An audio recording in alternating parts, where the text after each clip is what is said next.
Welcome to EPG Pathshala. The title of the module is Measurement of Seasonal, Cyclic and Irregular Variation. This module is an extension of previous modules, that is Introduction to Time Series and its importance, as well as second module, that is Measurement of Secular Trend. In this module, we discuss different types of measurement tools for cyclic variation, irregular and seasonality.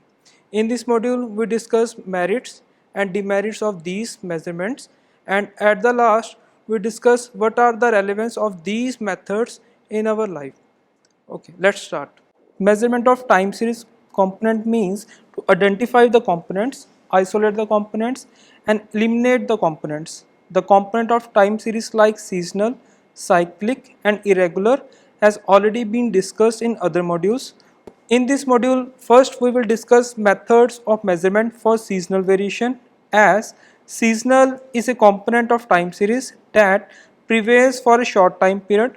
So, most of measurement methods for seasonality can only be applied on the data whose values are available after a short time period like monthly, quarterly, etc. In continuation, we will discuss about the methods for the measurement of cyclic variation, as cyclic variation can only be observed on a long period data. Hence, it is generally evaluated by eliminating other components from the time series. Last component of time series is irregular variation, and it is generally considered as an error term or residual term that cannot be completely removed from the data. In the next section, methods for the measurement of different components will be discussed in steps, as lot of mathematical calculations are required to find out these values. Thus, one should be aware of basic terms like sum, average, proportion, etc. The title is Measurement of Seasonal Variation.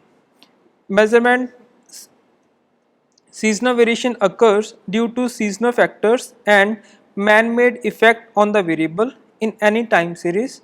There are many methods available in the literature for the measurement of the seasonal variation. Some of the most useful and important methods are method of simple average, ratio to trend method, ratio to moving average method, and fourth one is link relative method. Now starting with the first method, that is method of simple average. This is the easiest and simplest method to measure the seasonal variation. To find out the simple average, one has to follow the steps. Steps for calculating seasonal variation indices are: arrange the observation in quarterly, monthly, yearly manner according to the requirement of study variable or availability of the data. Calculate the average values of observations for all quarters, months, years over different years. Now, calculate the quarterly, monthly, yearly average values. To find out the average of quarterly oblique monthly values, divide total of quarterly oblique monthly values by corresponding value 4 and 12 to get seasonal average value respectively. The formula for seasonal average is given as total of the season with respect to 1 year divided by number of the partition in a season. Now, calculate seasonal indices for different years by expressing quarterly, monthly average as percentage of total average or quarterly or monthly. Seasonal index for ith year is calculated by using this formula, which is seasonal average divided by total of the seasonal average into 100. Note that total of seasonal indices for quarter must be equal to 400 for months and it must be equal to 1200 for year. Note that seasonal here represents quarter or month. There are 4 quarters and 12 months in a year. Now we will discuss an example. Sale of bicycles from year 2012 to 2017 are given in the table. Now we are interested into computing out the method of seasonal indices using simple average method. Solution is given here. Steps to compute seasonal indices by method of simple average for given example of sale from year 2012 and 2017 are: First, arrange the quarter data corresponding to year. As in 2012 year, first quarter, second quarter, third and fourth quarter are given as 14, 10, 16 and 12 respectively. Similarly, we also have values for 2013, 14, 15, 16 and 17. Now, calculate seasonal average for all year using formula for calculating seasonal average. It is given as 13. Also calculate the same for 13, 14, 15, 16 and 17. Total average for the first quarter is given as 10.1667, which is calculated from the given formula. Similarly, calculate the same for other quarters. Now, compute the seasonal indices by given formula for calculating seasonal indices in method, which is calculated as 13 divided by 10.41, which is equal to 124.7996. Also calculate the same for 2013, 14, 15, 16 and 17.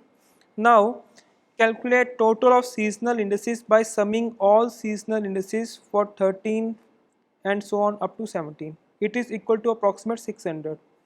We know that for quarterly data, total of seasonal indices must be equal to 400. So we need some adjustment. So to adjust it in seasonal indices, multiply seasonal indices by correction factor k, which is equal to 400 divided by total of seasonal indices, which is here 400 divided by 600, which is equal to 0.666. So now we are doing adjustment in seasonal indices. So similarly calculate seasonal indices for 13, 14 and 17. Now calculate total of adjusted seasonal indices, and this total should be coming out to be 399.96 approximate. The following table shows the values of seasonal indices for first quarter, second, third, fourth, seasonal average, seasonal indices and adjusted seasonal indices. So from the last column and the last row, we can see the total is coming out to be 3999.9961. So we can observe that our sum of the seasonal indices is coming out to be 400. Now we will discuss some merits and demerits of this method. This method is very simple but is used less to calculate seasonal indices. This method is based on the assumption that data does not contain any trend or cyclic component.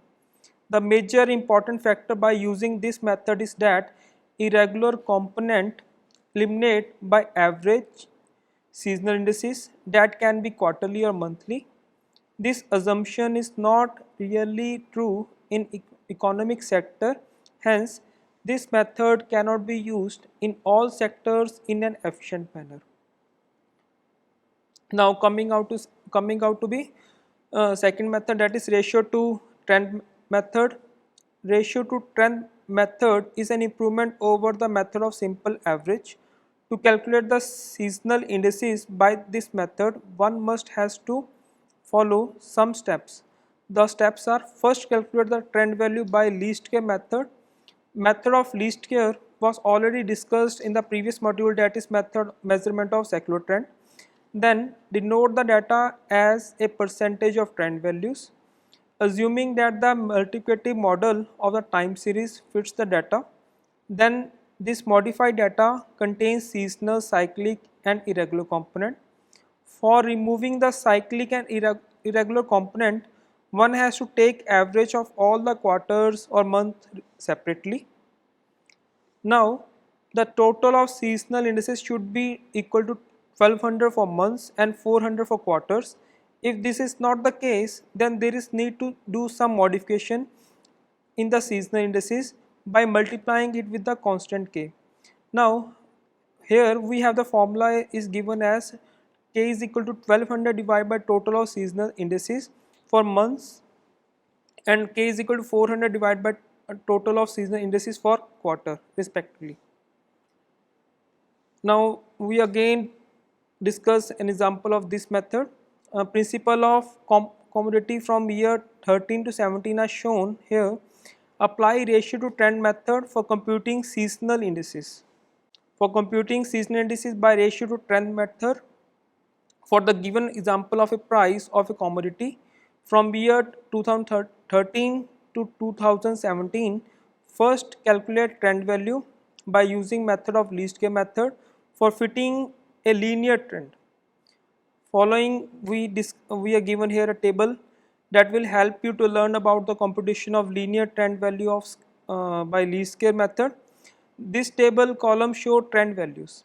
So after computing the trend value by using method of least square, let us suppose we have the straight line that is equal to y is equal to a plus bx. The normal equation for estimating the values of a and b can be derived by solving this equation. One can solve the above equation to find out values of a and b by putting values of summation of xi, yi, summation of xi square and yi, where I vary from 1 to n and that represents the number of observations. After using the values of summation of yi and summation of xi, yi, summation of xi from the table, we find out the value of a is equal to 56 and b is equal to 12, and our straight line equation is yt is equal to 56 plus 12x. Here yearly increment in trend equation is b, that is equal to 12. The positive values of b implies that there is an increasing trend in the data. To compute quarterly increment, divide b by 12, that is 12 by 4, that is coming out to be 3. Now computation of seasonal indices. Trend values are computed for the quarters using trend line equation. Using the trend line equation for the year 2013 is coming out to be 32, which is in between of the half of the second and third quarter value. So trend value for second and third quarter is 32 minus 1.5 and 32 plus 1.5 respectively. For first quarter and fourth quarter, it is 30.5 minus 6 and 33.5 plus 3 respectively. Similarly, compute trend values for other years, that is 14, 15 up to 17. Trend eliminated values can be found by dividing original quarterly values to trend quarterly values. For finding out the trend eliminated value for the year 2013, we have the following figures. For first quarter, it is coming up to be 109.1. For second quarter, it is coming up to be 131.1, and for third and fourth quarter, it is 1.7.5 and 93.1 respectively.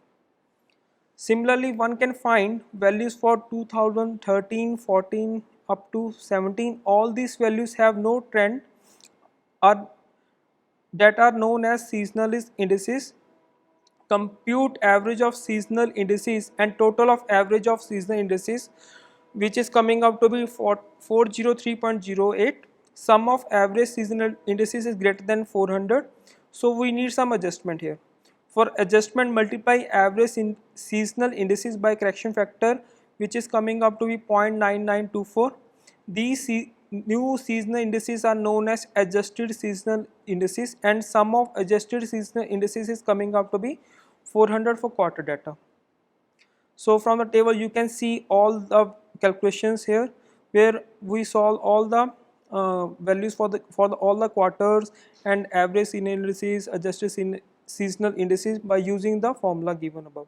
So what are the merits and demerits of this method? This method is an improvement over the method of simple average. This method is based on assumption that seasonal variation is a constant factor for the trend. So in this method, trend remain in the data and it removes cyclic irregular components from the data. Now coming up to the third method, that is ratio to moving average method. It is already discussed in the module measurement of secular trend, but we are using here this method to measure seasonal. That moving average method is used to remove periodic movement from the data. Seasonal variation can be removed permanently from the quarterly, monthly data by taking 4 quarters, 12 months moving average if there exists a constant pattern and intensity. To calculate seasonal indices by ratio to moving average, steps are given here. This method is similar to the ratio to trend method. There is only one difference between these two methods. Trend value can be found from original data in ratio to trend method, whereas centered moving average value can be found from original data in ratio to moving average. Ratio to moving average formula is given as, we take numerator as original value divided by moving average as denominator into 100. Further steps are same as the ratio to trend method after moving average. So here we are using this method in this example. Sale of refrigerator in thousand from year 2009 to 2013 are shown in the table 6. We are computing seasonal indices by using ratio to moving average method here. So to compute seasonal indices by ratio to moving average method for given example of sales of refrigerator, first calculate moving average, then compute ratio to moving average. Calculate moving average. Here we are calculating moving average for even period, that is 4. Add first 4 columns and place it middle of the second and third quarter for year 2009. Next 4, place it middle of 3 or 4 and so on until all observations are covered.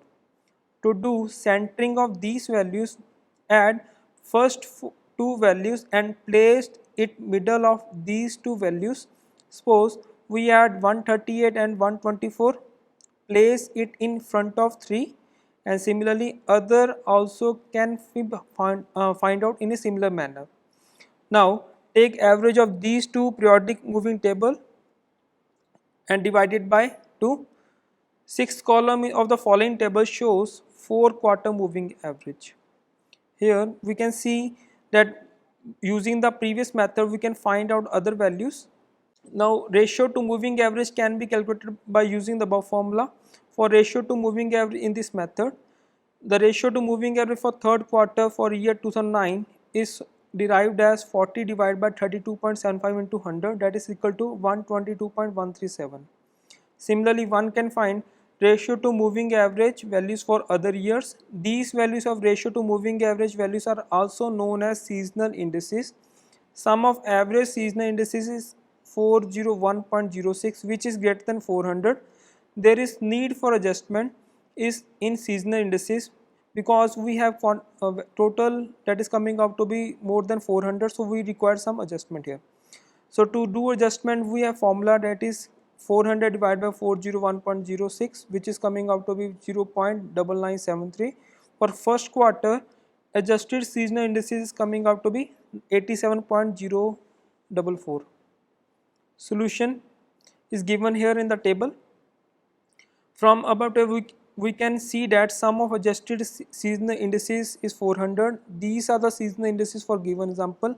So we use the formula that we have mentioned in the previous slide and derive all these values, and we can see from the last row and the last column of the table that this sum is coming out to be 400. So this is our basic requirement, that sum should be coming out to be 400 for quarters. Now the merits and demerits of this method. Ratio to moving average method is the very flexible, easiest and widely used method to measure the seasonal variation because it removes trend and cyclic component from the indices. One drawback of this method is that there is some loss of information at the starting of this method. Now we are going to discuss our fourth method of measurement of seasonal indices, that is link relative method. Link relative method is based on the averaging the link relatives. Link relative is a percentage value of one season with respect to previous season. Here season means time interval. The formula for link relative for any season is given as current season value divided by previous month value into 100. The steps included in these models: calculate link related of the original data, find the average of the link related for each year and every quarter or month, convert the average link relative into the chain relative on the base of the preceding season. Now the formula for the chain relative for any season is link relative for that season into chain relative of preceding season divided by 100. Total of chain relative are not equal to 400 for quarters and 1200 for months. Then there is need some corrections. This correction will be done by subtracting correction factor to all chain relative. The new formula for chain relative for any season is coming out to be link relative for season value into chain relative for last season divided by 100, and the correction factor is D is equal to new chain relative for any season minus 100 divided by number of seasons. Note, number of season for month is 12 and for quarter is 4. Now we are going a new example to see the use of link relative method for finding out the seasonal indices. The example is prices of commodity for year 2001 to 2004 is given in the table 9. So the solution is given as to compute seasonal indices by using link relative method. Steps are given as to compute link relative for given values in the table 9 for any season, that is quarters.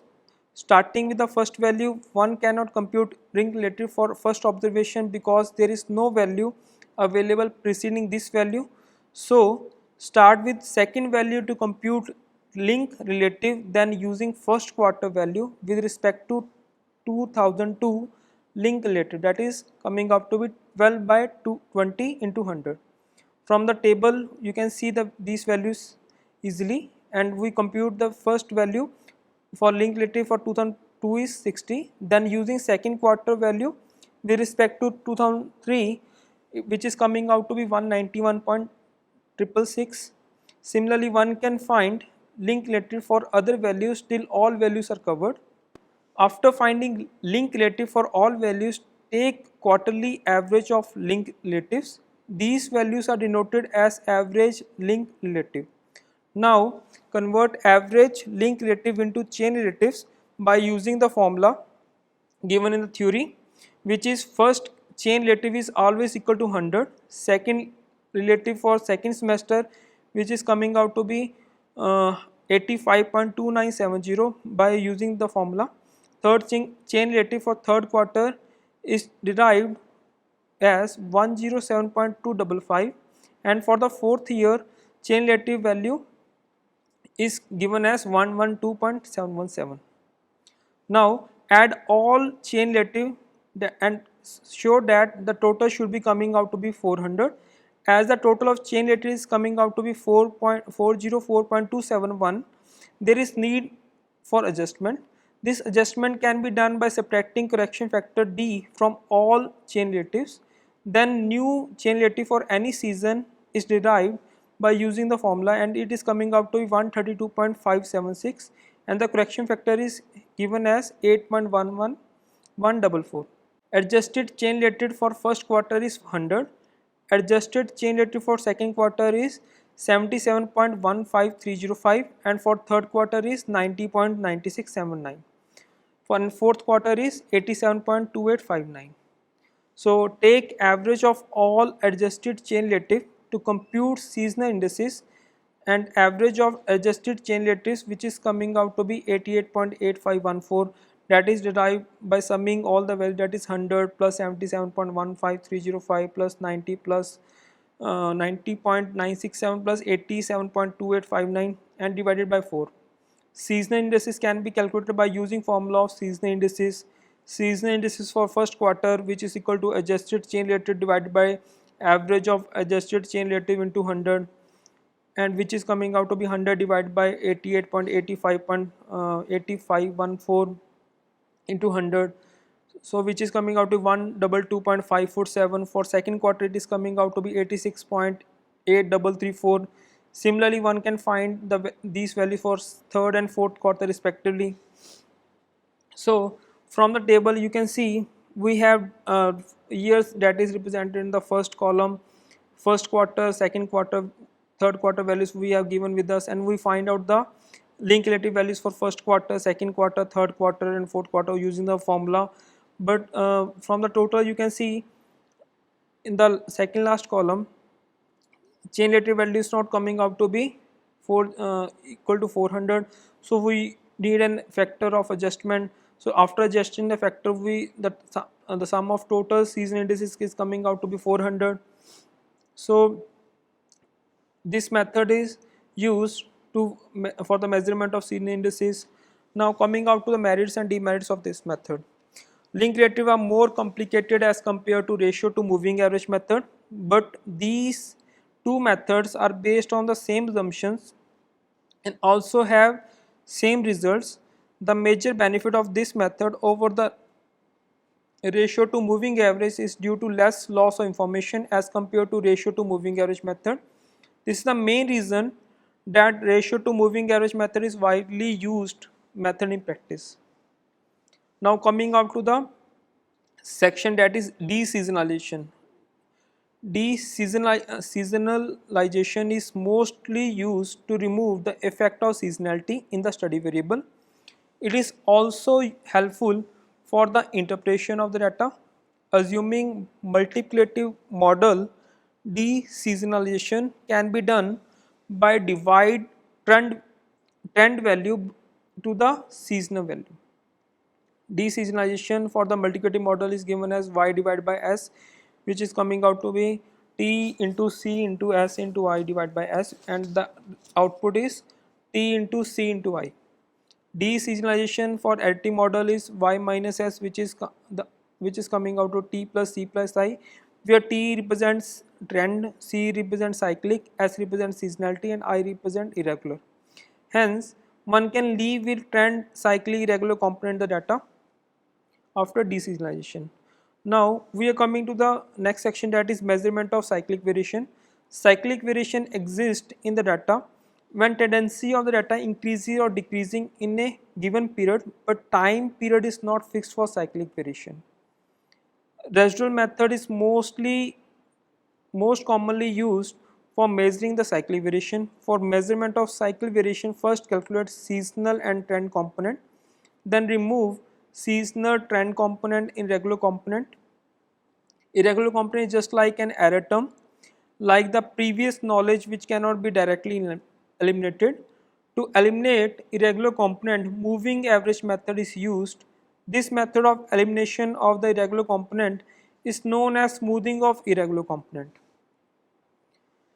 Steps for computation of cyclic variations are: first, estimate trend seasonal values of the given time series, divide time series, that is y, by trend and seasonal estimated value.